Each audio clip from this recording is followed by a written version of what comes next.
Great. Well, we're happy to have Itay presenting about the future of privacy. Thank you. Okay, so thank you for the invitation and for organizing this workshop. Been really interesting so far. Well, this is obviously taken from Mark's talk, but we'll kind of explore what, and there was no question mark in his talk. So we added a question mark, and we'll talk about digital privacy. This is joint work with Andrea Perotti and with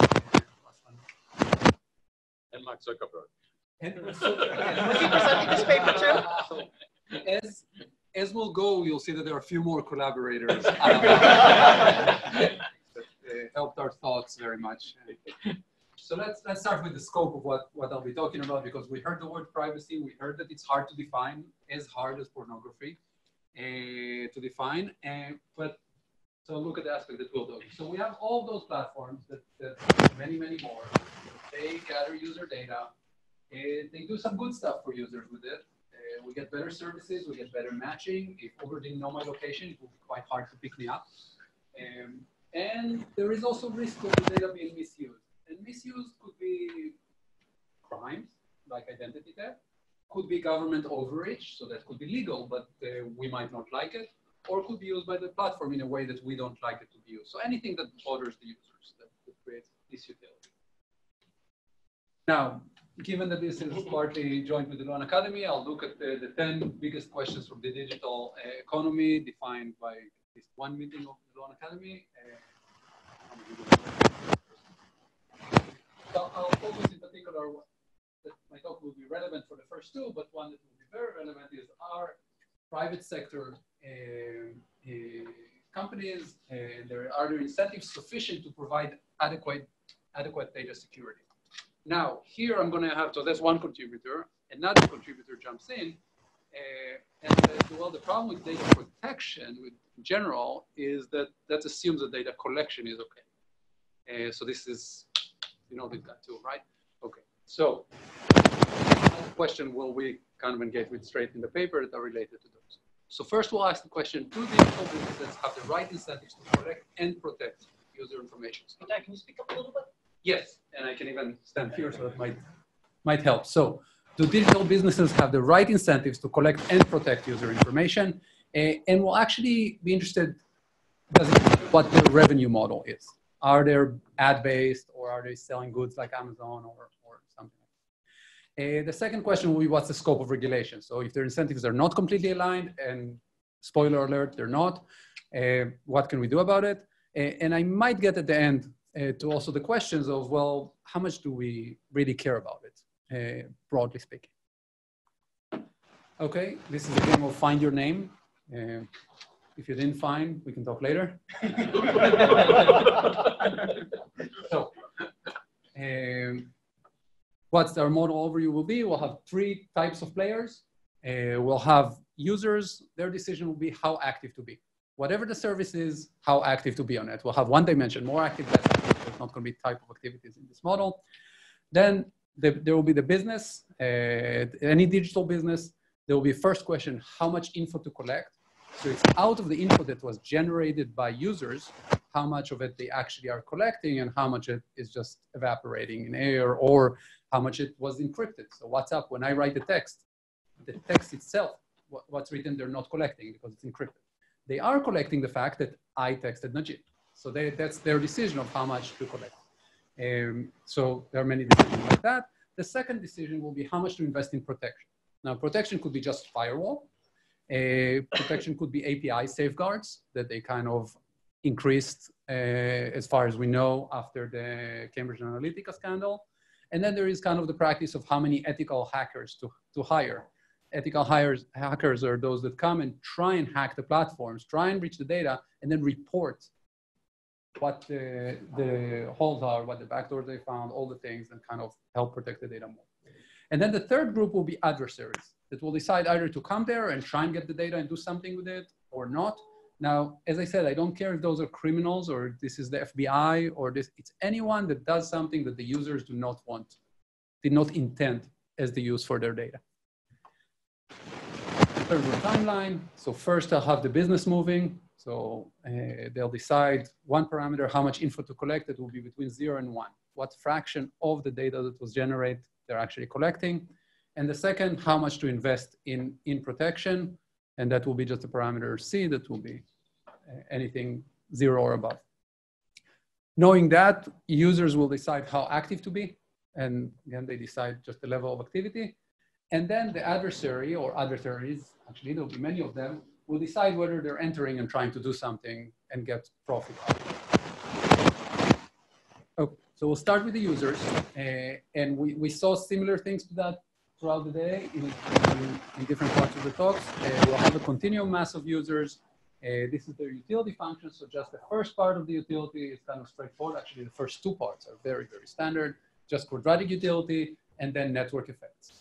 So A bar will be the average usage in the platform. So if my friends, if other people are using the platform more, I could have higher utility. If beta is positive, that means that I have higher utility. Being on Facebook, being the only user of Facebook probably doesn't give me much. So that would be the idea. Then the last two parts are the new ones. So one part will be, well, we focused a lot on privacy and what can go wrong with information, but something is going also well with information. So there is this parameter rho, and then times the information that the platform collects on me. So AI times psi. The platform knows more about me. They can give me better matches in online dating. They can find me, give me a better response if I order Uber, all of those things. And then there is that expected loss from adversarial activity. It's also proportional to how much information there is on me. But there is also this omega I, which will be the expected number of adversarial actions, if you would like, against me, if I'm user I. So that will be endogenous in the model because it depends on how many adversaries are there and so on. Adversaries, we're going to keep it very simple. We have a mass K of adversaries. Yes. So just psi is a choice variable or a?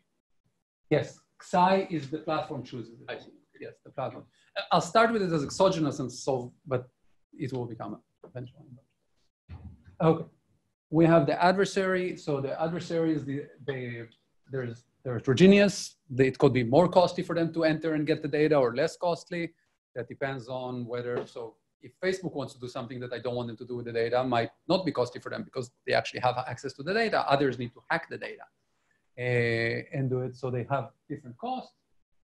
So if the adversary J chooses to enter, the adversary pays a fixed cost of that gamma, which is their type, how costly it is for them to take action, times C, the investment in security. If API safeguards are stronger, it's harder for all adversaries to use the data.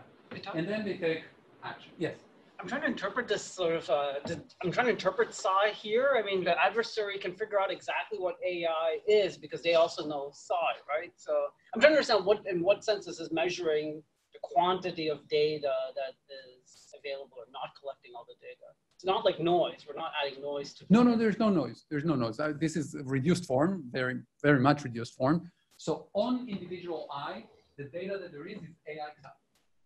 But the adversary doesn't know. So if I'm an adversary in this room, I might know what the average usage, but until I hacked, I don't know how much data there is on each one of you. I need to get the data to do that. To get the data cost me gamma JC.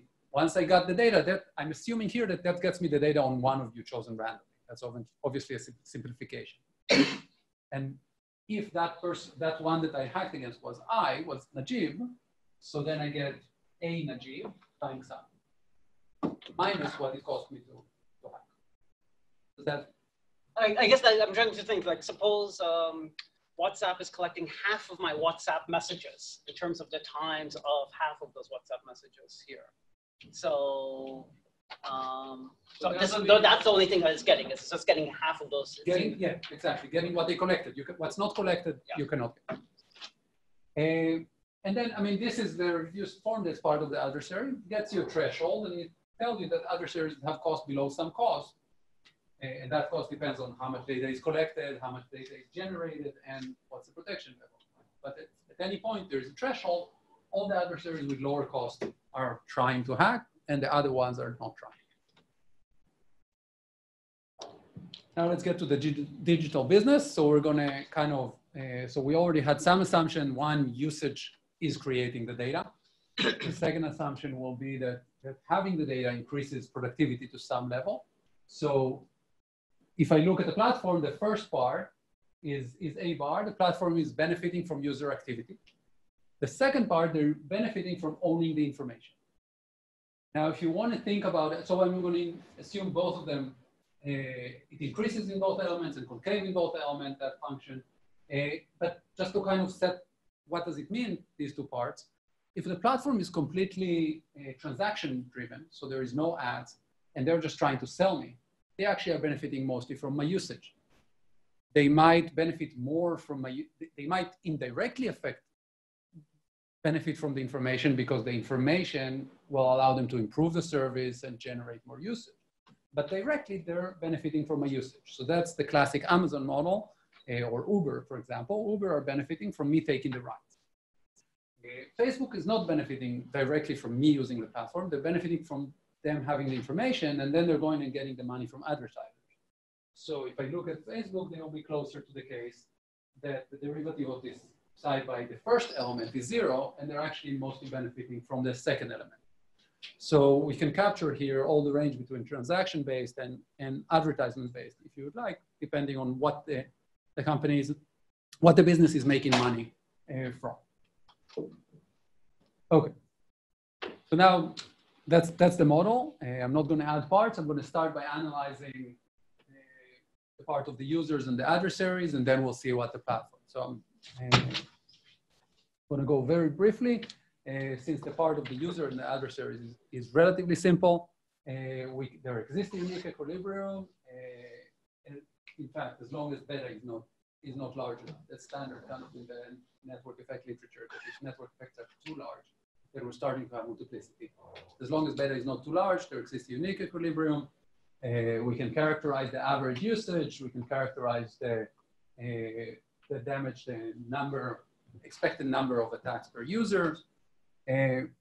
What's kind of interesting here, and this is intuitive, that we have this element of negative network effect. So we have the positive network effect from the platform that we're assuming, but we also have negative network effect in information, as we kind of talked about a little before.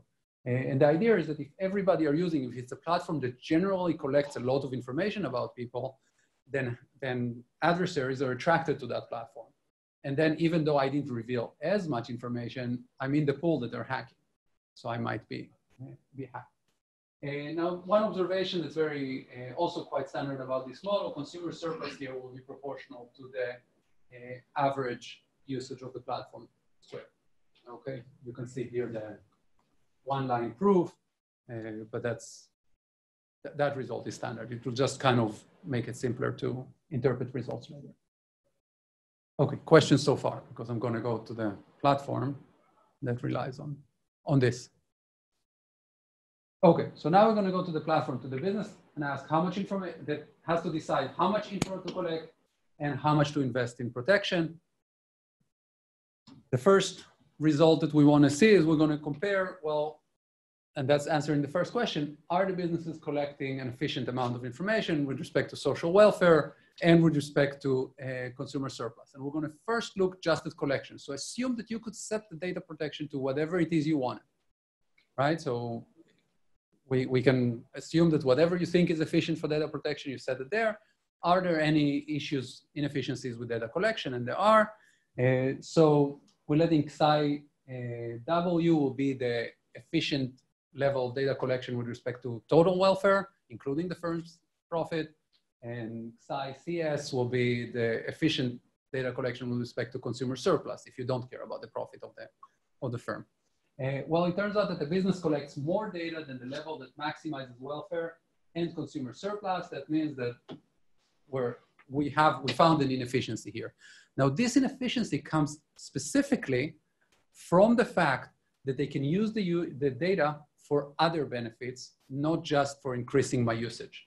And we can see that by the second result, that if I look at the transaction-driven business, the one that does not benefit from the second element, then that business collects exactly the efficient amount of information, both with respect to the welfare and the consumer surplus, they're converge, and that's exactly what the business collects.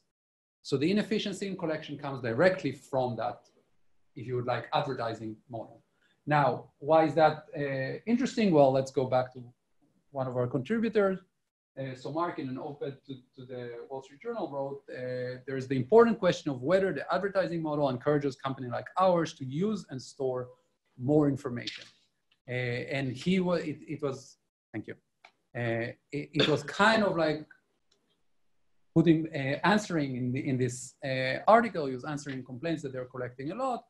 And he said, well, you can opt out of our advertising, of us using data for advertising, but we still need to collect data. And this is a question. So we kind of have a partial answer to that question now. And then if we want to talk about regulation, well, so I've talked about this work at the FTC, and I tried to understand what is it that they're actually doing. So the regulation in the US at the moment, not in California, but in the US normally, is that there has to be a minimum level of data protection. There's nothing about collection.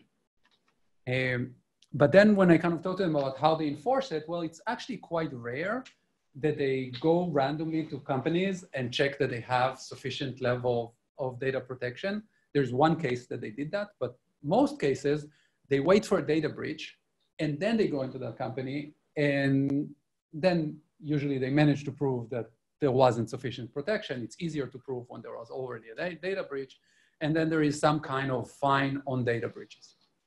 Now, when we look at the result that I had with exogenous C, then minimum level of data protection, we saw that cannot get us to the first best, because even if you set C at efficient, we saw there would be overcollection. But it turns out that fine for data breaches can get us to the first best. So if I formulate it and put it kind of as a liability, basically this is the size of the damage from the data breach, if you like, because that's the size or the number of hacks that happens times the average damage. And then you solve this maximization by choosing L appropriately. You can either achieve the welfare maximizing or the consumer surplus maximizing. So you still need to take a stand here, but you could achieve them both.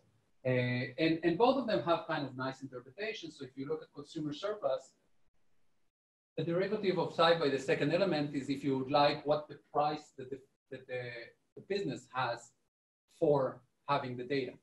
That's the increase in profits when you have more data. Rho is the increase in the consumer utility from having more data.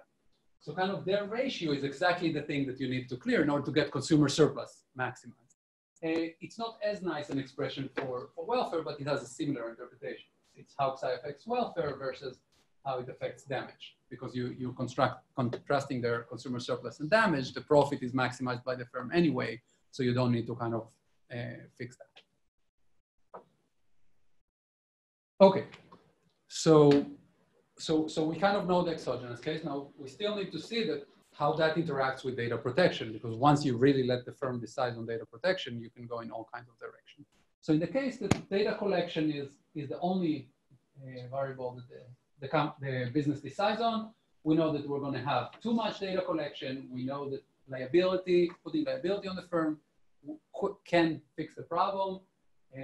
And in a transaction-driven business, we have no efficiency. Transaction-driven business, if protection is right, we'll collect the right amount of data. Now, what happens when we add data protection? Well, it gets a little bit more complicated, but still we can see the inefficiency. So first we can get, in that case, over-collection or under-collection, and we can get over-protection or under-protection. But notice there aren't all four options there. There are only three options.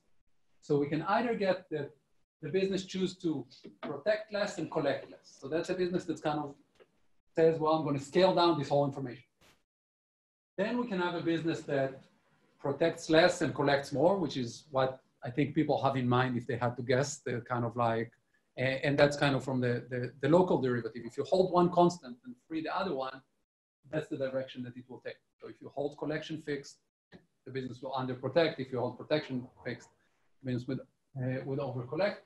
And you can have also businesses that say, well, we really, really want to collect a lot, but we are willing to protect in that case. Now, the reason that they can go either way is that in equilibrium, often we have the protection and collection are complements. If I want to collect more, increasing psi will not always get me more data, because at some point it will make consumers start producing less data for me. In order to avoid that, I need to increase protection. In terms of transaction, so then in order to fix this, no matter which stage, no matter where I am on that scale, I can fix it with a minimum level of data collection and liability. So I set the liability in order to get the collection right. And then in that stage, I have under protection. I can fix them together. Perfect, thank you. If we look at transaction-driven business, well, in the case that it was only data collection, we know that there wasn't inefficiency, but when it's time to pay for protection, there is inefficiency. They will always under protect. The problem there is that once they under protected, collection is adjusted to the actual level of protection, not to the ideal one, so they're going to also under collect. So transaction-driven business might just revert to, we're going to kind of back off the information a little bit and in order to increase usage. So there will be inefficiency, and that one can be resolved really with putting a minimum requirement of protection, and then we know the collection aligns. So we see that in general, digital businesses may collect more or less. Lower bound is not always sufficient, but what we see that the FTC's enforcement actually could be welfare enhancing. So they're saying they want to go for minimum level of protection, but they kind of go more after those that actually had the breaches. So they do something similar to liability, and if done correctly, that could actually be the right thing to do, even better than what the regulation was written as. Okay, so last point is how big of a deal it is. So I don't have the data from the US. I'm sure it's somewhere out there, but if we look at the data from the UK, so there was an article in January 2019 that cybercrime victims lost 190,000 pounds per day in the UK. It might sound like a big number when you think about a person. When you think about the entire UK, this is really not a big number, right? It's 0.3 pence a day per person. But what it measures, it just measures this. It measures the direct loss. It doesn't measure the equilibrium effect. So it doesn't measure the change in activity when users are fearful of adversaries, so they might use Facebook less. So the whole delete Facebook movement. So now there's a bunch of people that presumably had benefits from using Facebook and are not using. And data policies of companies could also change. So the way that we kind of back of an envelope calculation is like let's look at what consumer surplus could be if adversaries were not even there versus what it is with adversaries in equilibrium and divided by the direct loss, we get a number. I mean, the fact that this number, so beta in our model is smaller than 1, which makes it easier. If it's bigger than 1, then we have multiplicity of equilibrium. But what you see here, that this number is not only bigger than 2, when network effects are strong, this number explodes very fast, which would argue that Facebook, for example, that presumably has strong network effect, we have really a big issue with the fact that they're adversaries. It's not just the crimes that they're actually committing, it's that effect could have a very serious multiplier and very serious welfare effects. Okay, so get back to the research question that I presented today. It's really talking about whether businesses have the right incentives to protect and collect, and what's the scope of regulation in this environment. Now, in the paper, well, actually all of what I've presented now, almost all of it is not in the paper because we kind of changed a lot of things. The paper has a linear formulation of the firm's profit. So with that, you can obviously get the same results, it's a special example, but also can get a lot of more results in terms of characterization of the exact data collection of transaction-driven versus advertisement-driven companies, effect on inequality between consumers. So if you change regulation, does it change who gains from it, who loses from it in terms of the users, because we have heterogeneity of users. So there are many other results in the paper. These are not there yet. And then there are questions that have been raised here, questions about competition, there are all kind of other regulatory actions that's been mentioned in talks before, like splitting up Facebook and pay for data. So all of those are kind of things that open more new questions than we have here. But one thing that kind of is interesting is to note that in equilibrium data protection, data collection are complements, and somehow we'll need to account for that in any of those regulation or extensions that we will take care of. Thank you very much. Any questions while we